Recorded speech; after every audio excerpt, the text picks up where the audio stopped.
This is Pam Electric Ghost, and we're live on the air with Holly West of the Dead Groove Band and Zepparella. And this is our second interview, and we're going to talk about your upcoming EP, Rubicon. We're actually going to play some of this. We got 3 songs from this EP, and we're going to try to talk about all of them. But Okay. well, thank you for coming on the show again. How Thank have you? How you. have you been doing? How have you been? Pretty good. Yeah, it's been a little while.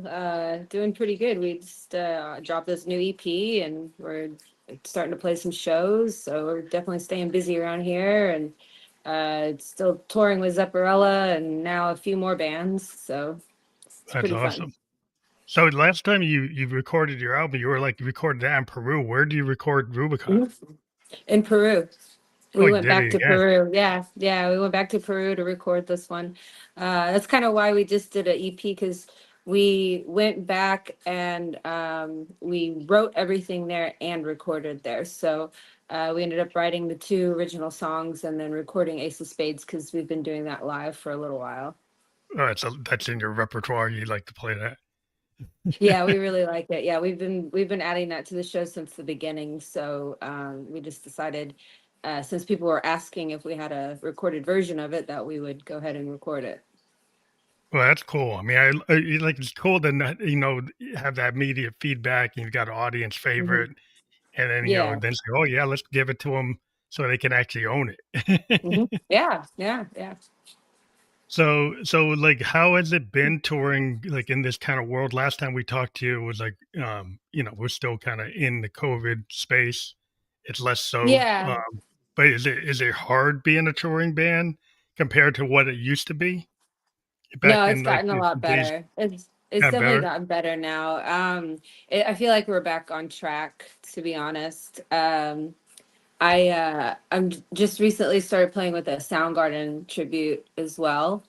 Hmm. So I actually have 9 shows this month between Wow, Dead Groove, Soundgarden, and Zeppelin. So I'm wow. doing good. I'm definitely back You're on working, track. so you're not. Yeah, Yeah. So working. being a musician before, that was like a road musician. It was a big struggle during the lockdowns and the pandemic. Is like people had to like, well, how am I gonna connect with Yeah, an audience? And being in a yeah. live band, it's like, me, I'm a sound producer and I pretty much do everything myself. So I could easily go on Facebook and do like a jam because it's all Mhm. me.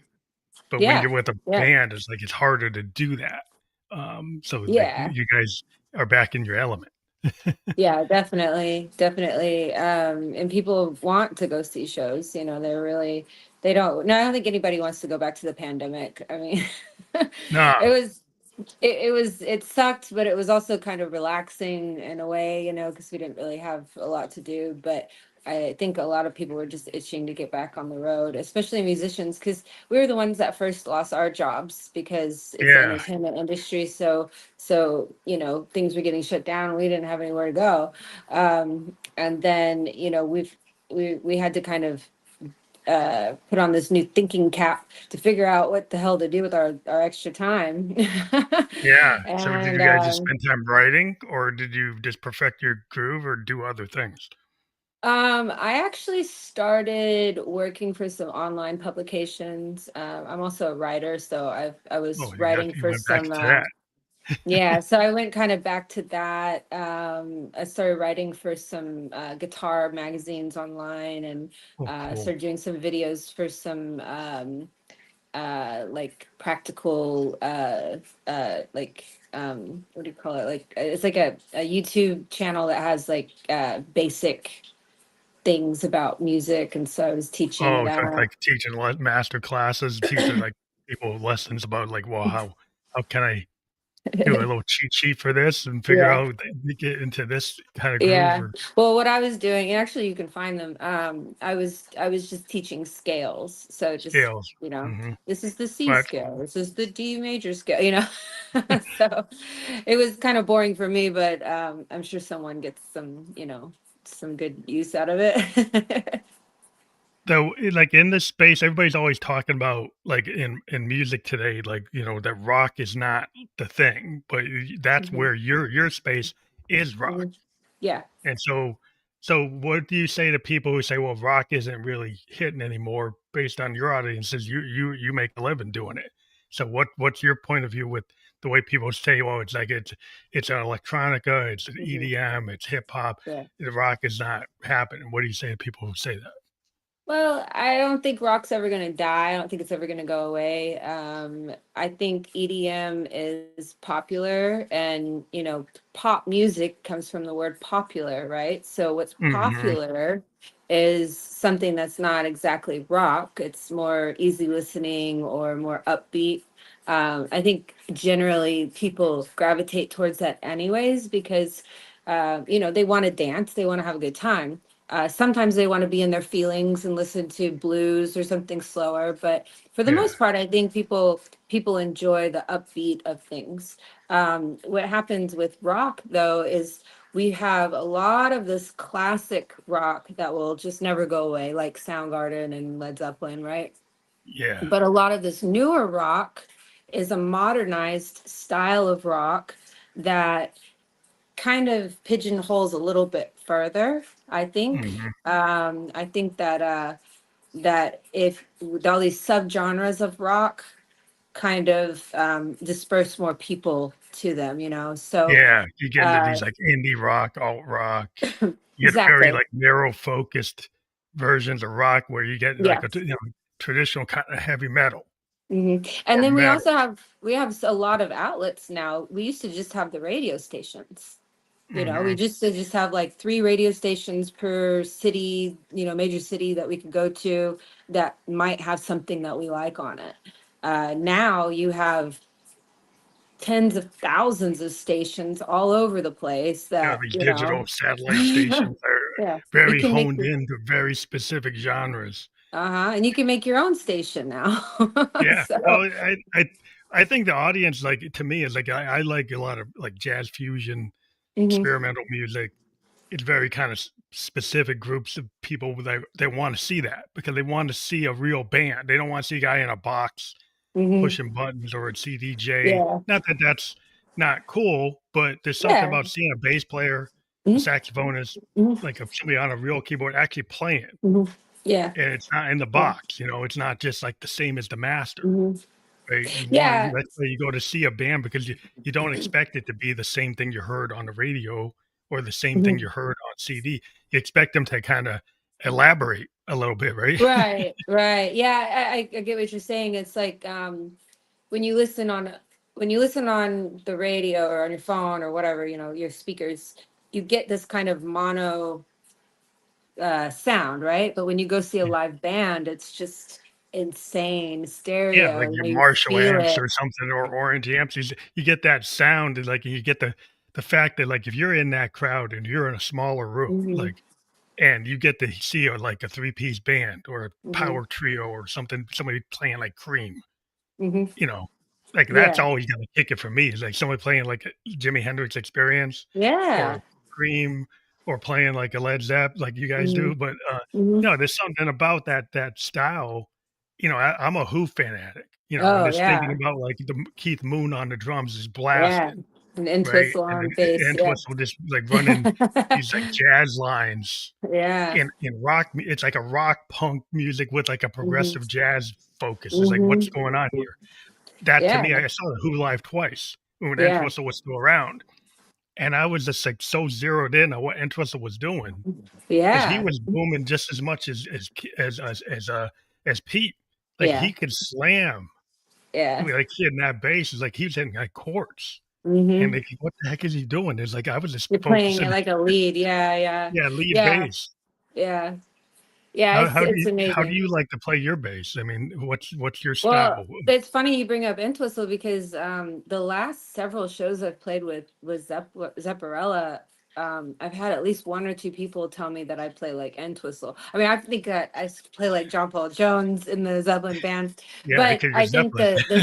I think the sentiment is more the fact that I play it like a lead instrument.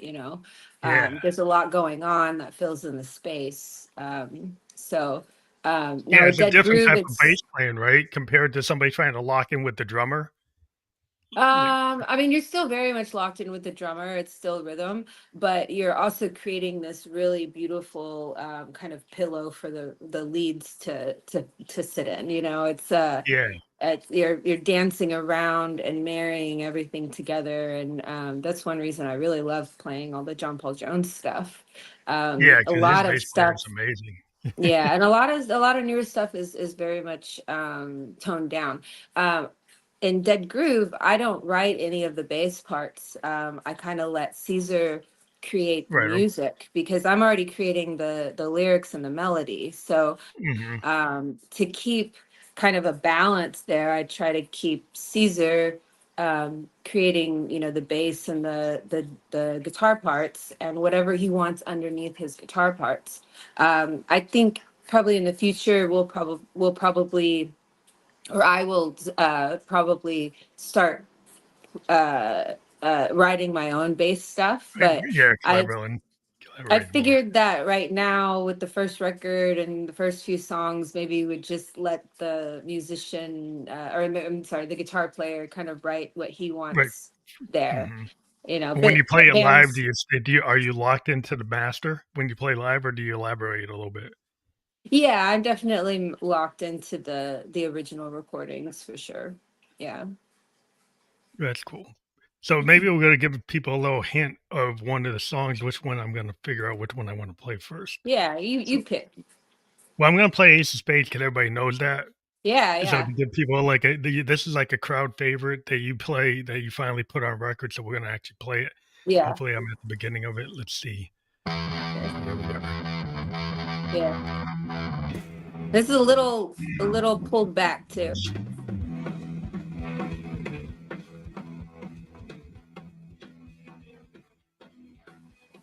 If you like to gamble, I tell you I'm your man. You win some, lose some, it's all the same to me.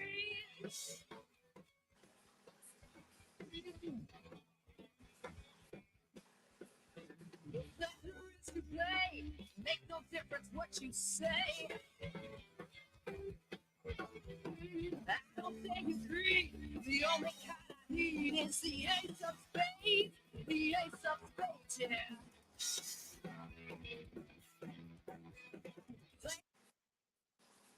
I just gave a clip because I don't want to get Yeah, yeah. banned, but Yeah, yeah, yeah. yeah, that gives people a little taste. I don't want to give away the Yeah, whole thing, but yeah, yeah. that's a known classic. And like you Hmm. said, like that this is a fan favorite that you play that you finally recorded. Yeah, it's a fan favorite, and our version is a little bit slowed down. You can tell it has a tiny bit more groove to it. Yeah. And then my vocals, I just tried to push them pretty hard to get that, super rock and roll kind of metal tone out. When you're doing your So, vocals, like what kind of to get the technical to get to the people who are really into like the tech of it, but mhm, do you do a lot of I don't know, like I don't know what I'd like to say, but when you process your vocals in terms of how you treat them, the mhm, microphone you use, like mhm, some of the treatment, can you get into the technical aspects of what like what you do with I don't know, processing or mhm. like editing or what your style is of doing vocals? Well, I think we've talked about this before, but Caesar, our guitar player, is actually a vocal coach for The Voice in Peru. Oh wow, And so, yeah, so I've got a really awesome vocal coach right there with me, which is one reason that we try to do the vocals down in Peru as well, so that we have you him really to focus help. on it. So you spend a lot of Yeah, time actually trying to hone them in. So it's like so exactly. if give an example, like if you're recording like your vocal tracks, how much Uh, time would you say that you spend on doing that versus other parts of the song, or does it all get equal treatment? it gets a pretty equal. We'll spend a day just on the vocals. The first record that we did 10 songs, and I think we spent 3 or 4 days on vocals. This last time we just spent one day on vocals because it was 3 songs. Mhm. Um, since we do several cuts of the vocals, I my vocals will they'll start here and they'll kind of get a little bit more warmed up but then eventually they start going down because you're overusing your vocal cords, right? And you need Mhm. vocal rest. So I try not to do too much. So on a full record, we would spread it out over a few Spread it out days. so you can get optimum vocal performance, so you're Optimum not like, vocal performance. yeah, you're not burning Absolutely. yourself out, so you're just, like, raggedy, so you have to wait and, like, go Yeah. away. Because I think there's some albums, like, I think Nirvana, like, Hmm. Kurt blew out his voice, and he had to, like, walk away for a couple weeks one Yeah. time I read about. Yeah. They're like, "Wait," he blew it out, and it's like, "Well, we didn't finish." It's like, "Well, he's gone. You gotta wait for it to come back." Uh-huh. Yeah, exactly. Exactly. You'll get to the point where your voice just doesn't sound like yourself anymore. Yeah, it's interesting. So when you did you do, a lot of overdubs or, like, layering or, like, shadow vocals, or is it all just, like, it's just you, like, not layered? Some of it is layered. The boys, they both sing, so we definitely have them in the choruses. But I try not to do too much layering in the verses because I want the record to sound similar to when we play But live. you can play, yeah. Yeah, That's, like, always I it's always the rub. yeah, one of my biggest pet peeves is listening to a record and then going and seeing the band live and it sounds nothing like the record. So I like to keep the rawness of it, and just be able to pull it off live. Yeah, because that's always a problem, like, if you go into, like, using the studio as an instrument, one of Hmm. the downsides is you can't recreate that live. No. Like, so if you go and spend all your time creating shadow vocals and all these unless you're gonna bring in a big bunch of chorus, like a bunch of Yeah. backup singers to, like, back you up to Yeah. actually do it, which you probably can't Yeah. afford with the most bands today. Back in the Yeah. '70s, '80s, maybe you could do that Yeah. because it wasn't your dime Yeah. to do it, but, can you actually, come out the door on stage, and I've always been kinda like, "Oh, I like a Husker Du, I like a Replacements, kinda like a Clash." Hmm. I like somebody go out there and do it because that's what they're gonna do, right? They're Yeah. not gonna try to sugarcoat it or do Yeah. more than what it's like these guys, it's them, and I know it's Yeah. them. Yeah, yeah, that's definitely rock and roll. And also you have to be careful if you're in the studio when you overuse your voice because you have to pull that off live, right? And we see Yeah, so many of these older guys that have been doing these crazy screamy vocals since the 80s. They can't even sing anymore. I'm not going to yeah, name how any can you names, say but we that? all know who they are. And Yeah, that's because they've ruined their voice because they're trying to pull off something that was insane in the studio. And yeah, when they're now trying to they hit can't, yeah, how can you hit they're that? not even they're not even hitting the same ballpark anymore.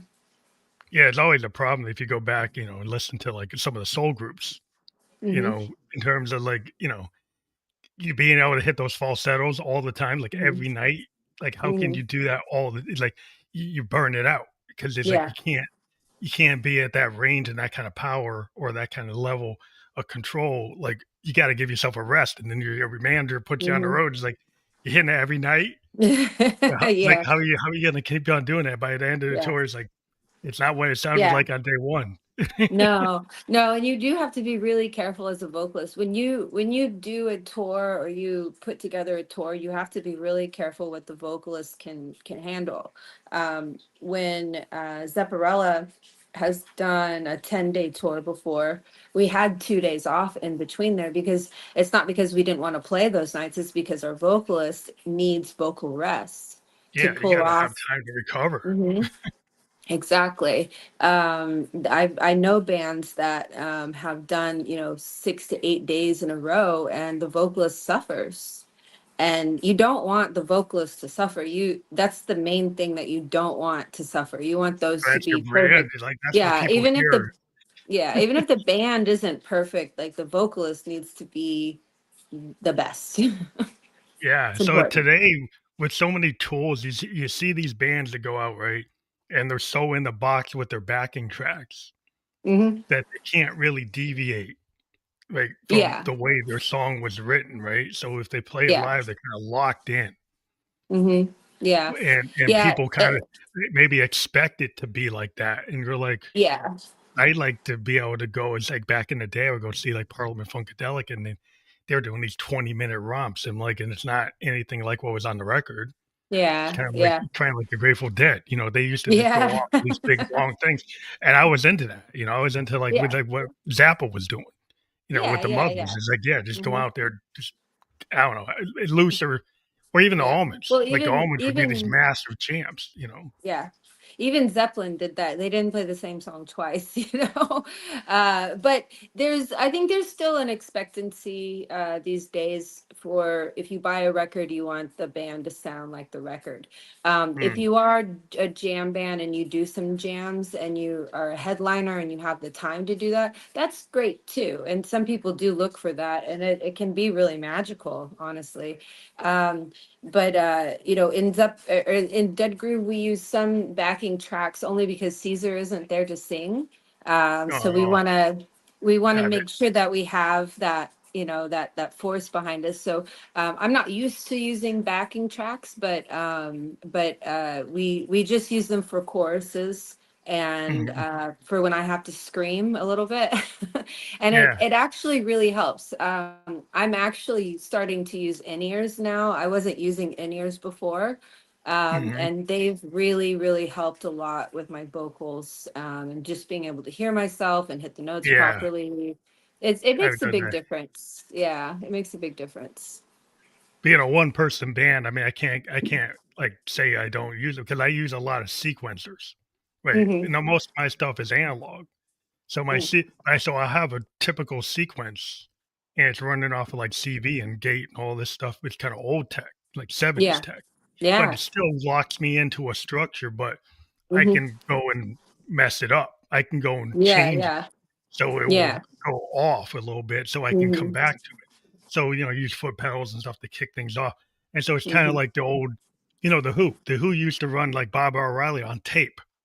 They Yeah. had like a tape reel that was running like the synth progression, running Hmm. that like what Townsend had created, and then around it they would still kind of jam, and they could keep it, close to what the song was, but it still had that flavor because they were kind of locked in. So I can get you got to give people the signature sound of what that song is, so Yeah, people know or could recognize it. yeah, yeah. Yeah, it's I feel like it's just a tool. It's not like we use backing tracks for the guitars or for the bass or anything like that. It's literally just a boost during the choruses to give it, a little bit more grit. Yeah, well, you want to be able to give people that sense of this is the song.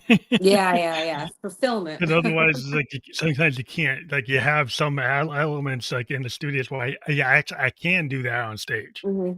Yeah. That I Yeah, can actually actually, when replicate we some of it. play yeah, when we You know, play the Book of the Dead, we have some thunder in a little bit of a break in the intro, and so we mhm, add that as well. So that's kind of cool. that's cool. Yeah. So yeah, I want to give a example of one of your original songs. I'm going to play, I think, "The Damned." I'm going to play The that one. damn. Okay, great. So let's go try that one. Let me rewind it. There we go.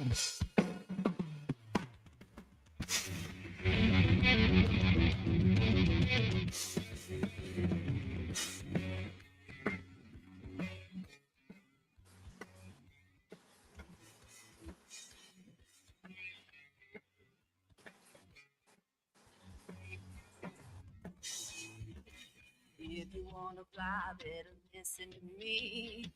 All of them know that you can't be free. Better run and hide, leave the scene, or they're gonna take you in a might me. Spend your time working for the man, but that was never part of the plan. Say I got snowing air, of your day. Spend your money on rent and bills, have a little for some cheap thrills. Okay, that's cool. I let that go longer because I want to get to it. But, Yeah. Yeah. yeah, I love that. I mean, wow, I'm a child of the '70s, so I get where it's coming from. But Yeah, yeah. I'm not a child of the 70s, but I love 70s music. yeah, I can tell. I can tell from Yeah. your the what you're Yeah. putting in there. So, like, Yeah, when for you sure. write these songs, like we'll talk about that '70s vibe, and we Hmm. talked about before about your influences. We know like Zeppelin, Hmm. but there's other stuff going on there too. So, like, Yeah. who are your influences in terms of we talked about it a little bit, but this maybe people today don't remember. Hmm. We talked a Sure. while back. Yeah, sure. Yeah, I mean, I, I I grew up listening to Zeppelin and anything that encompasses that classic rock kind of style. I love blues. I'm from the South, so blues is kind of in me. Um, these uh, these melodies just kind of come to me, and they seem to be quite bluesy and quite Yeah, just quite catchy. I like a good catchy melody. For the Damned specifically, um, they wanted a lot. Well, like the verse starts with there's no bass, there's just some drums and guitar. So I don't know, my melody just kind of flowed with that. And yeah, then it comes into the pre-chorus and the chorus, and then we come back with another verse, but it's higher. So we didn't want to just do this A B thing. We wanted to do like A B C D. yeah. Make it, So yeah. You just wanted to make it yeah. a little more. Well, today things are so like in the box with electronic type of music Hmm. that people forget about bridges. Yeah, They don't exactly. have the bridge, they don't have, like, the outros, they don't have, like, Hmm. breaks, that they're, like, Yeah. traditional, like, Or- songs from the '70s or even yeah. '80s, '60s, Or even like a have that pre have those structures. pre-chorus or even a post-chorus. Most Yeah, people don't do post-chorus at all.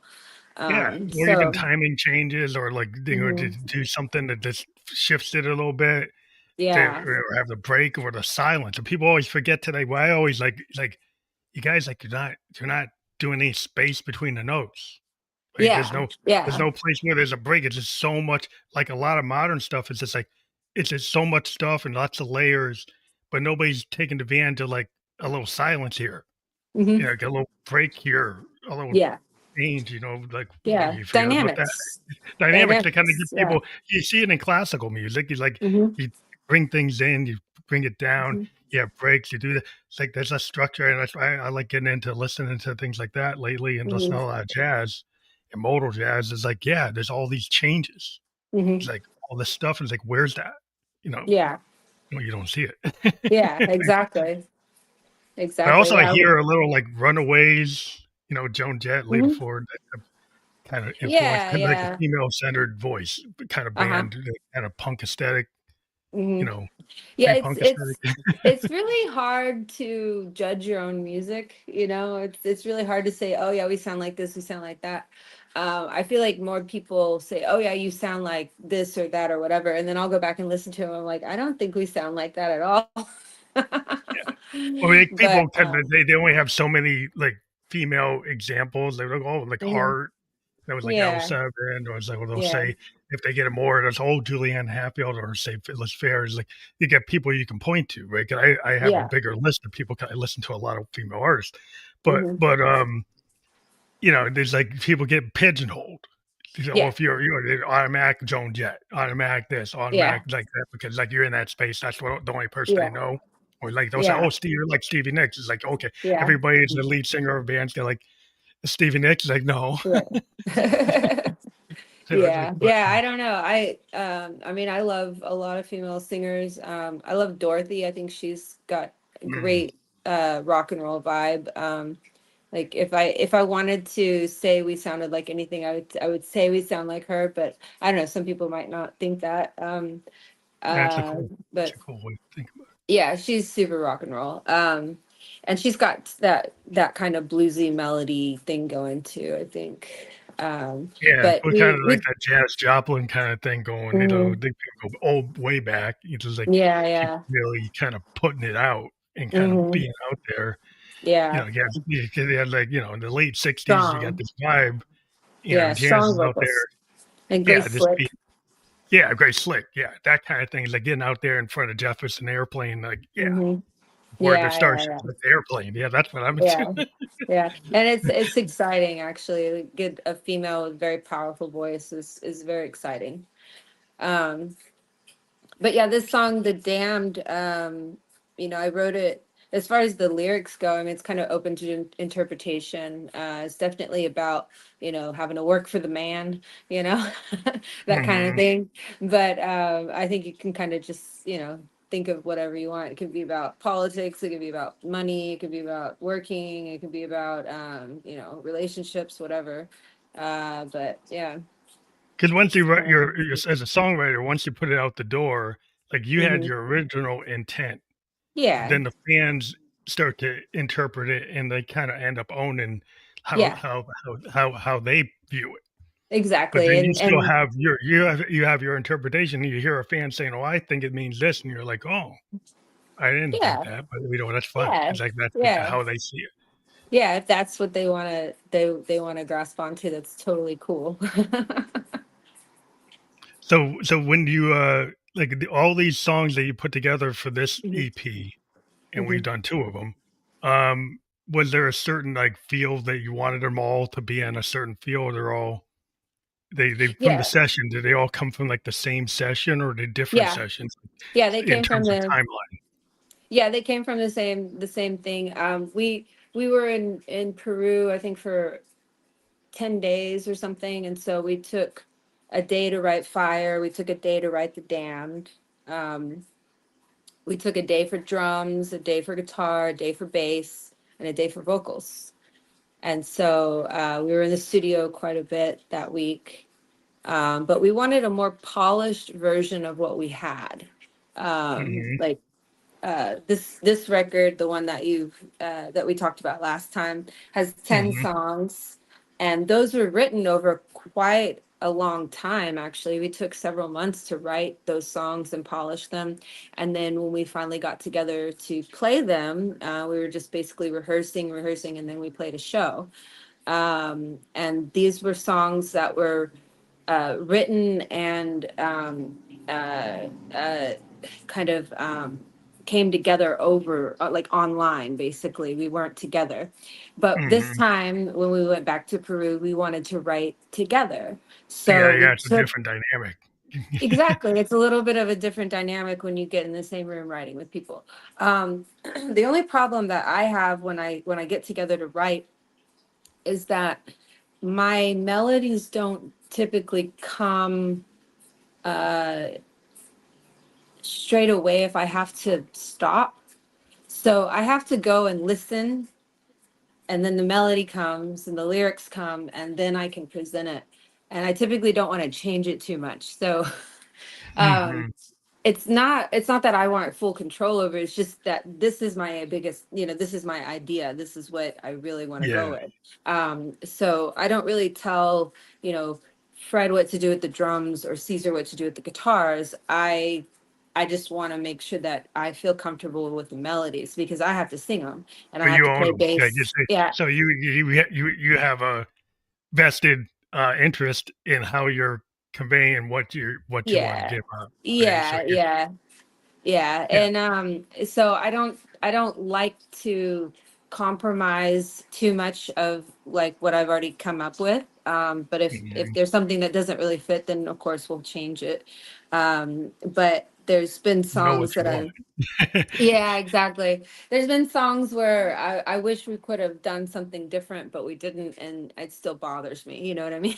So, Mhm. so I'd rather just have full control over the lyrics and the melodies and just leave it at that. Well, I think it's good to know where you wanna be, where you stand. Because like, Yeah, if you're blowing with the wind, it's like, "Well, I don't know," and then the rest of the other people will take charge. full Like advantage of that. Yeah. yeah, yeah, if you go in and you have a bunch of I deal with people, like, they got, like, 10 producers Yeah, working on a record, exactly.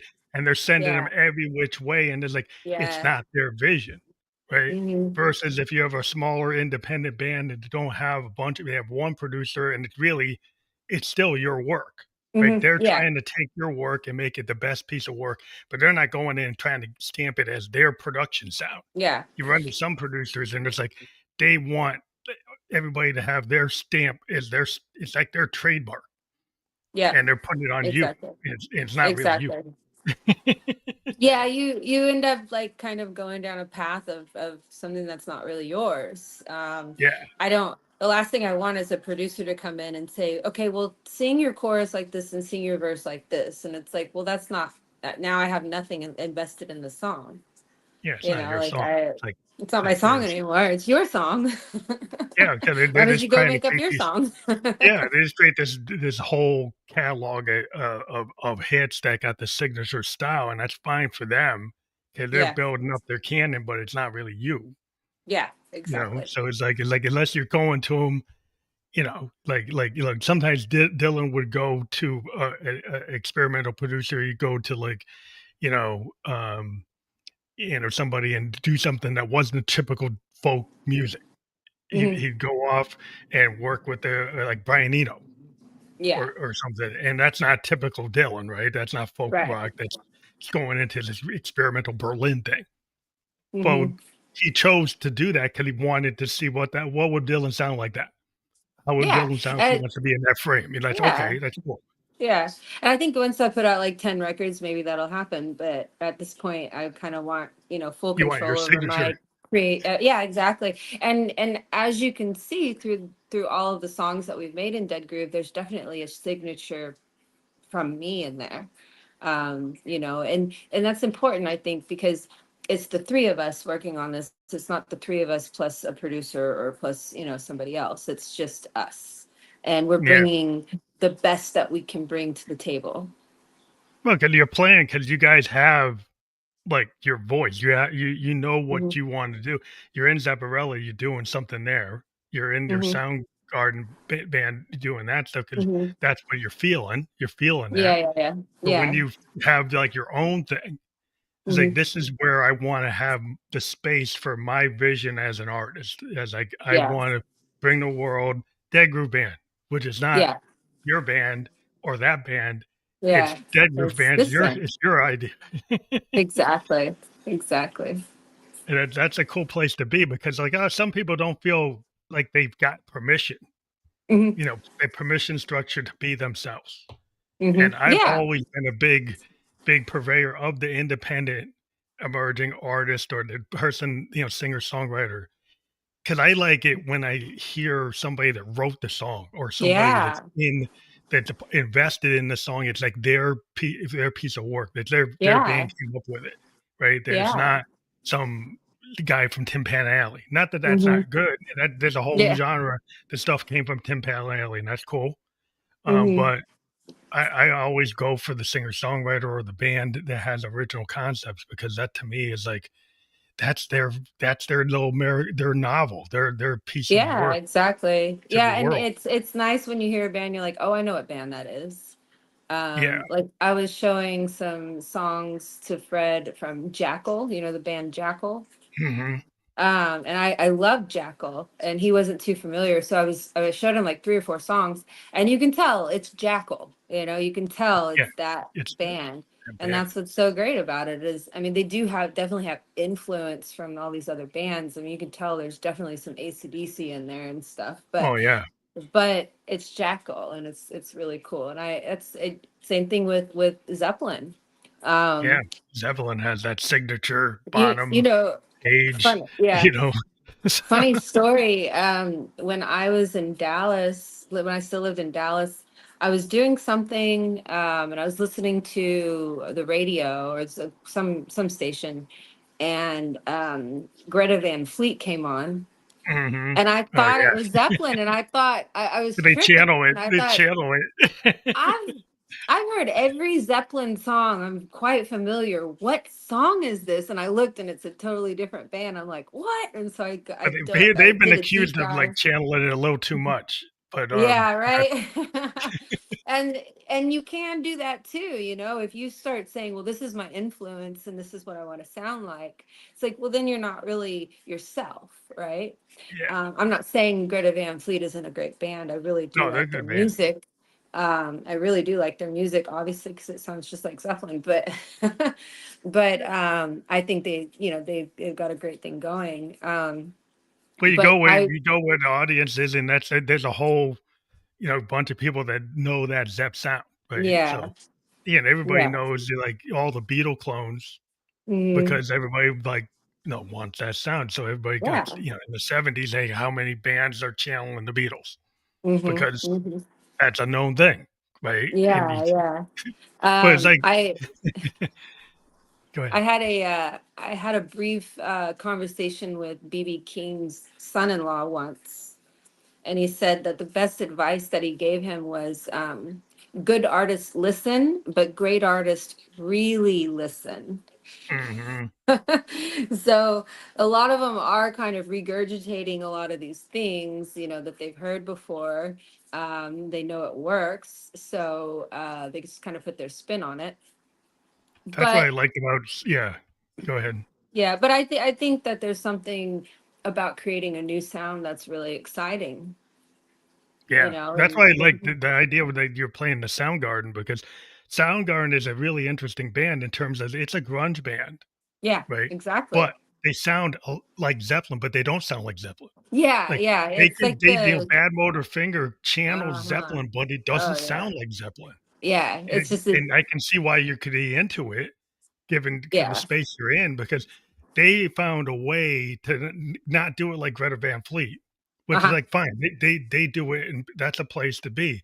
But the way Chris Cornell and those guys did it, Yeah. it's I felt it when I heard that stuff. Cause I'm Uh-huh. back in the day, I remember hearing it and I was into Nirvana, I was into Pearl Jam. Hmm. But I said Soundgarden is kind of like they're actually going with the '70s, like, It's like they're the they're pulling yeah. from, like, Zepp, but they're in the Yeah. grunge space, but they're actually pulling, like, Yeah. big arena rock, but Yeah. they're And in this also grunge. I think that was they do drop D tuning on a lot of their songs, and they also have C tune, or was it drop C tuning and stuff like that. So their tuning's a little bit different. It makes it a little heavier. But they've got a lot of the same kind of things going on as Zeppelin does for sure. That's like the Zeppelin of the 90s, I guess. Yeah, But I mean grunge, what I've noticed playing these songs is that I feel like, since I've been playing in Zeppelin so much, I'm very much on top of the beat. And mhm, grunge is pulled back a little bit. So I've had to kind of readjust my you playing to adjust it kind when of you're in that space. sit back into the beat a little bit, which is, I mean, it's not hard for me because I've been playing for so long, but it's like I had to like learn that going into these rehearsals, going, okay, let's just take it a little That's kinda good slightly for you, this though, way. to do something a little different because it keeps you Yeah, on your game, yeah, right? It's like, yeah, if you're always absolutely. just doing the same thing, it's Mm-hmm. kinda like, why if you think about, like, what happened, like, with bebop jazz to go into fusion or modal, Mm-hmm. right? When Miles Davis did that, people were, like, shocked. It's like, "How can you go from this standard to that?" Right? Because Yeah. eventually, like, you might not wanna just stay doing bebop, right? Because, like, he's, like, the king of bebop, right? He's the Yeah. king of that. He Yeah. could just stay in that, but he's like, Yeah. you get bored. Like, you wanna try something, go off a little bit different where it's a different talent, it's a different focus. You're gonna Mm-hmm. do different, like, you're gonna be in different like modal music is totally different place than Uh-huh. what the bebop was doing. Yeah. And so it just makes you go and find different skill sets, and like that's where you might want to be. Yeah, yeah, you always should be learning as a musician, because there's so much to learn. Uh, I heard a long time ago, guitar is the easiest instrument to pick up, but the hardest to master, Yeah. and it really is. I mean, just music in general. Like you can start playing pretty quickly if you just know one, three chords. I mean, Hmm. most great songs are just three chords and the truth, right? Yeah. So you can automatically start playing any instrument, but to master it takes a really long time. Yeah. When And you start to learn how to shade the colors, like you start playing with like the Beatle chords, or you start playing exactly. with like progressive rock, you start doing, Hmm. something where the timing changes, you Yeah, got you start playing with yeah, polyrhythmic stuff and you're doing with yeah. different tunings and it's not obvious, Yeah, and right? that's kind of what this Soundgarden has taught me as well, because there definitely are some timing things in there that are not for They're not, 1, 2, 3, 4. It's, you got to count to 6 and to 8, or 6 and to 5, and all these different, different Yeah, I think countings. sometimes the complexity of what people go into is because they don't want to do the typical, and Yeah. it just was whatever. Sometimes it serves the song. You're like if you're writing some songs, it's like yeah, it serves the song maybe to have a clash structure. It's like I'm gonna do it because I'm gonna be Joe Strummer, and Mhm. it's about being honest and pure and not caring if I'm a perfect pitch. I'm just trying to get out the message. And Yeah. it doesn't have to be perfect. It just has to be raw and now and feel like urgent, Yeah. right? Yeah. Otherwise, you get a guy who's like, well, you get a Pink Floyd, you know, yes, and they're Yeah. obsessing about every note, and they're trying to do that's okay. That's what Mhm. that song serves that song. Like Yeah, it's just where absolutely. you're coming from. Yeah. Yeah. I mean, we have, as musicians, we have the tools, and it's our creativity that makes us unique. So, that's the thing about being creative is you have to have the tools and the rules to break them. Yeah, yeah. And You can't break. You can't be like a Hendrixian. It's like, oh yeah, I'm gonna make feedback this the thing because feedback was yeah, the thing. yeah, And then suddenly exactly. he's there, like, on the board telling the engineers, "Don't get Yeah. rid of it," you Yeah. know? People Keep people it. were really scared of Hendrix when he started coming out and playing these insane riffs, and just the way he played guitar. I think I can't remember who exactly it was. I think it was maybe one of the Beatles, or it was Eric Clapton I think that Clapton called was scared of somebody. him. Yeah, I think Clapton called somebody and said, "We're in trouble." Yeah, we're all doomed. I think even Townsend said Clapton called him, and he said, "We're That's doomed." it. That's Something it. like That that. was it. It was Clapton called Townsend. He was like, "Dude, we're in big trouble here." We're in trouble. This guy's pulling feedback out by demand and Yeah, hitting it it's with amazing. sounds he wants to hit. It's But not the an guy couldn't accident. even tune his guitar. Yeah. Isn't that crazy? He Yeah. didn't even know how to tune his guitar. But he just found things, he just could find it, Yeah, and yeah. that's just like, you don't know when you're He gonna had the run into that. spirit. He had the Yeah, we're spirit just for sure. feeling it, compared to that Cherokee thing. I don't know, he always talked about that, but, Yeah. let me get to, like, the last song to give an example, which I think is Fire, right? We're gonna Yeah, play that. Fire. It's very Hendrixy. You mind if I show the album real quick? Yeah, yeah, go do that, show it. Um, so this is the new EP. We only have it on limited vinyl. Oh, It's awesome. called Rubicon, and this is the Death Flower. On the back, we have some eyes and swirly things, and then our picture. And then on the inside, we have just the information about the EP and where we recorded it and who recorded it for us. We've kind of stuck with the same theme where we have the spaceship, right? Oh, cool. And then this Yeah, spaceship has the death flower on it. And then awesome. on the back, we have the lyrics for the two original songs. And the EP itself is clear vinyl, which is really Oh, cool. that's awesome. Say, So that's this why is, people I think that's real important what you're doing there is yeah, because with, the digital age, people like, I'm a child of the '70s. When I went to get a Mhm. record, I go to Strawberries, I actually get the record, Yeah, right? yeah, And there was yeah. something about having and I was buying stuff on The vinyl. arts. Yeah, Yeah, there was something about having that artwork, and if you go back to the original Led Zeppelin albums, you know it. It's like, yeah, getting those Zeppelin albums, it's like, there was all this artwork.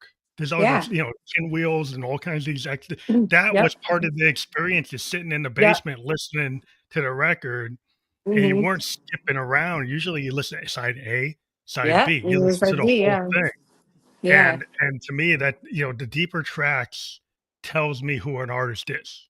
Because yeah, exactly. today we have these kids, it's like all they listen to are singles on playlists, and they don't know Hmm. who the artist really is other than the Yeah, single. And that yeah. single may not even represent the entire catalog Mm-mm. or vision of that artist. No, no. Yeah, yeah. We have the two original on the front, and then we have the Ace of Spades on the back. Well, that's awesome. I love So, that clear vinyl. That's a really cool yeah, thing. it's I think a really lot of people cool. want We were gonna go with splatter, but since we only did 200 physical copies, we ended up going with the clear. Well, that's But awesome. this was designed by Fred, our drummer, who He's designed a the first designer one. too. Well, he's actually the art director for Cleopatra Records. Oh, cool. So he's actually designed hundreds and hundreds of vinyls and CDs and He knows stuff. his thing. So He knows his yeah, stuff. he definitely knows his stuff. So we're gonna try Fire Out now. And this song is about Fred, actually. Oh wow.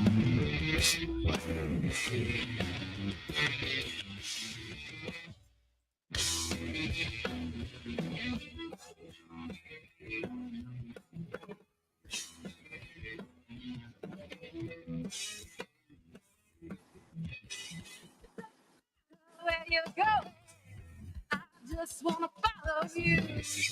Doesn't matter where you come from, I wanna set the fire in you. Yeah, wanna follow you. Fire. No, you want it to.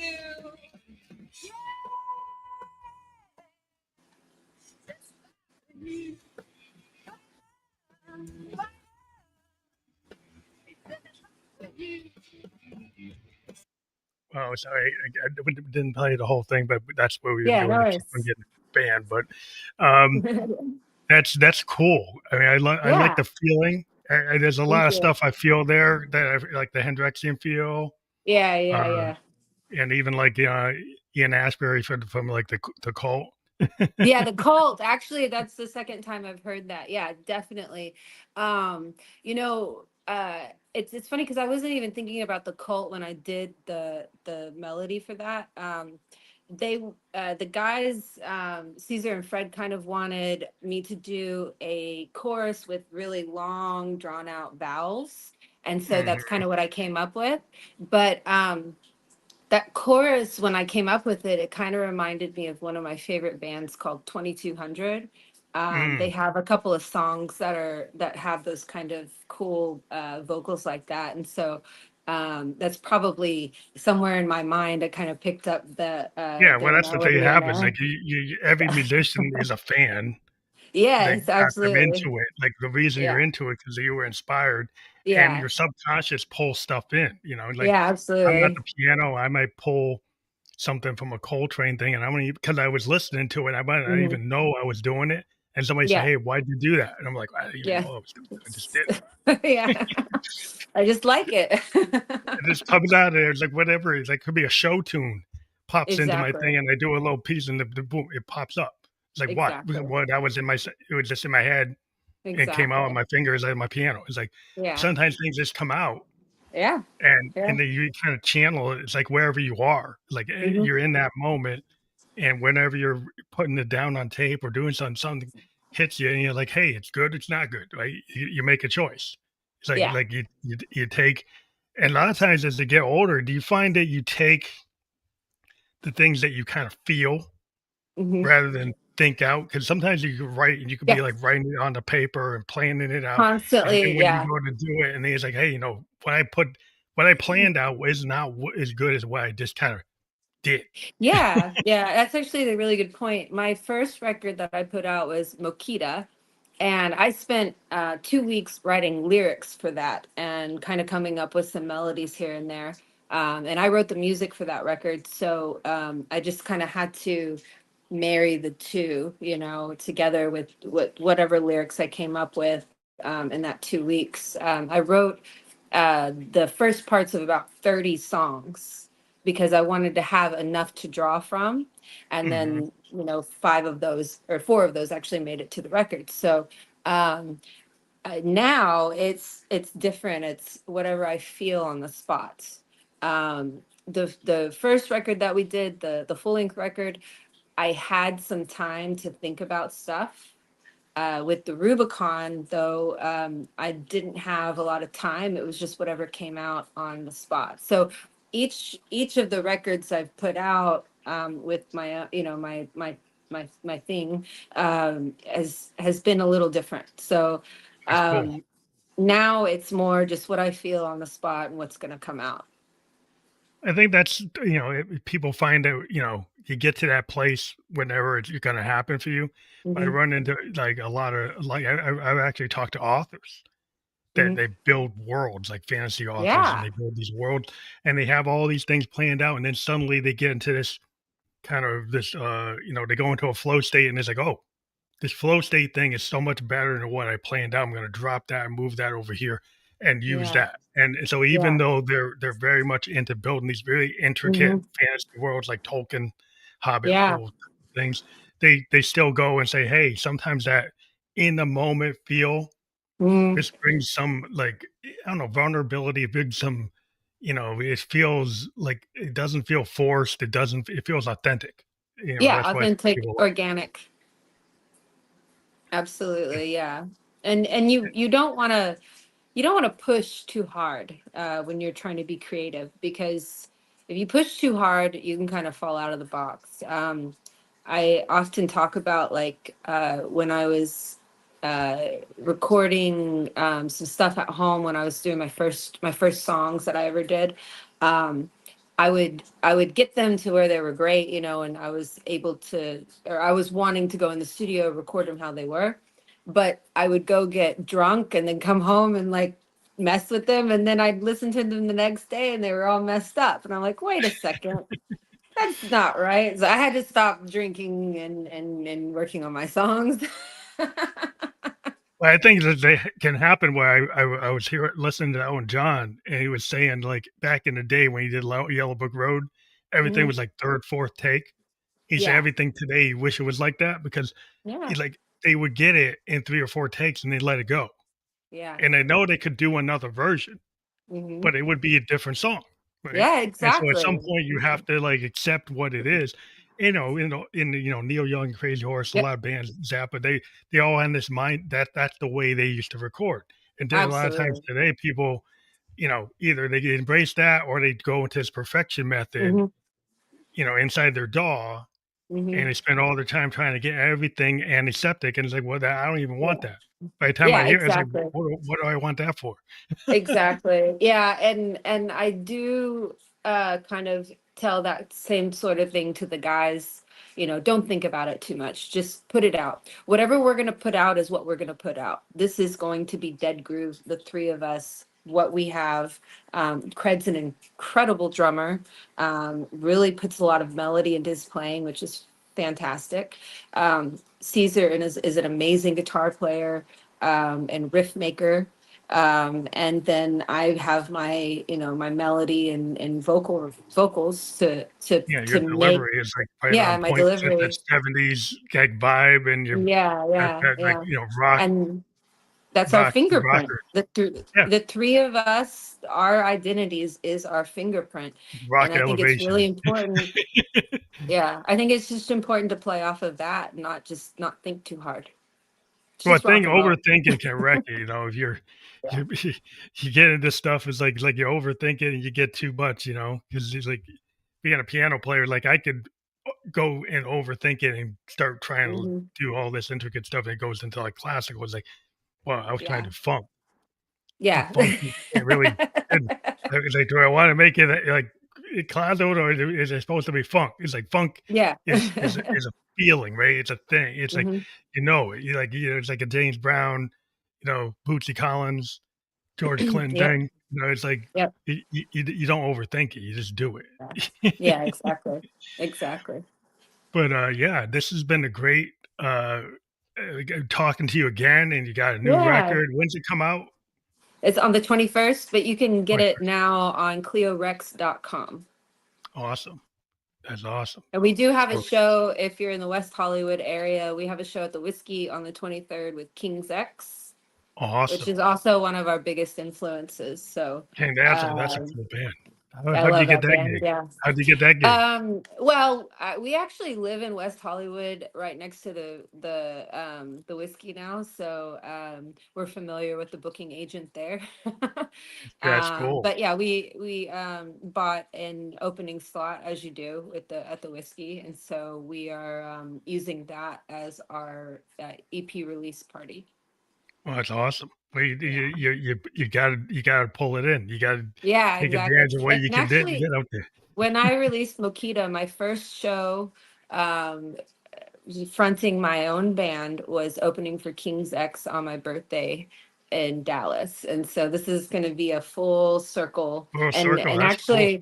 I'm friends with Doug now, so it's going to be really cool. That's very cool. Well, it's cool. Yeah. They're friends, and then you Yeah. actually get that vibe, and you're in that space, and the whiskey. Yeah. That's just awesome. It's going to be great. Yeah, we're excited about it. Yeah. It's like I'm just I'm very very happy for you guys. That's really cool. Thank you. Yeah, and always feel free to come back anytime you guys got a record. Appreciate it. Yeah. I love talking to musicians. It's my first love. I talk to a lot of people now, but talking to artists and musicians specifically is who I really love all of to talk to. I like to talk to everybody, but musicians is I think they deserve a space, and that's why I keep this space open for musicians to be here. But thank you again for being on the show. Yeah, thank you so much. I'm glad that your podcast is doing so well. Thank you. Have a great night.